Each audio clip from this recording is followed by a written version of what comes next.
Australia and India thank Quad for new free trade deal. India and Australia's trade ministers say a shared security partnership with the United States and Japan has helped them strike a trade deal that Australia hopes will reduce its dependence on exports to China.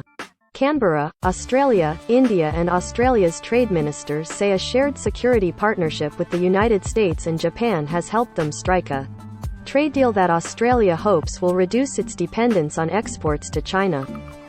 Indian Commerce Minister Piyush Goyal is heading a business mission to the Australian cities of Melbourne, Sydney and Perth to explore new opportunities created by the interim deal signed virtually on Saturday. India views the agreement as a diplomatic coup that deepens its engagement with Australia at a time when it is under pressure to take a stronger stand against Russia's invasion of Ukraine. Both countries belong to the security bloc known as the Quad, which also includes the United States and Japan. For Australia, the deal opens a huge market to exporters before Prime Minister Scott Morrison's Conservative coalition seeks re-election next month.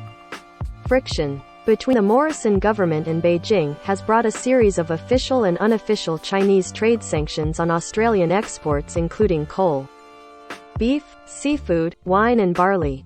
Trade Minister Dan Tehan said at a joint press conference with Goyal in Melbourne on Wednesday that the Australian-Indian bilateral relationship was growing strongly through the Quad. Keeping the Indo-Pacific free and open as a place where liberal democracies can flourish is just so important, Tehan said. Goyal said Morrison and Indian Prime Minister Narendra Modi had been at the forefront of bringing like-minded countries together. We now have a Quad between Japan, Australia, the US and India which has many dimensions, both strategic, political. They're working to ensure peace and stability, greater economic partnership between countries in this region, Goyal said. I'm quite sure that dimension on geopolitics, that dimension on the larger world good is going to bring our two countries closer together, he added.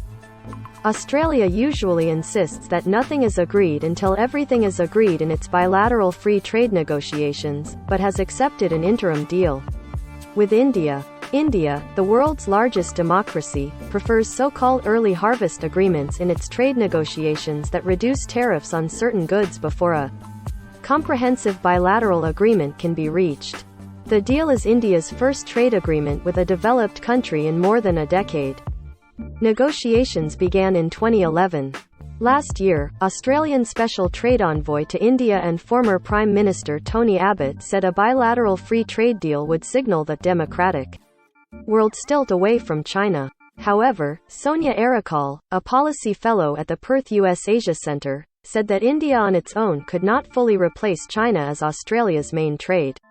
China's iron ore-hungry economy is 4 times larger than India's. It is an important first step, this interim free trade agreement, and especially for the Morrison government. Business and industry have been wary of the way trade tensions have escalated with China over the last few years, Arakal said. However, to suggest that this is the solution to escalating trade tensions with China is disingenuous because the economies are just not the same in scale or in complementarity, she said.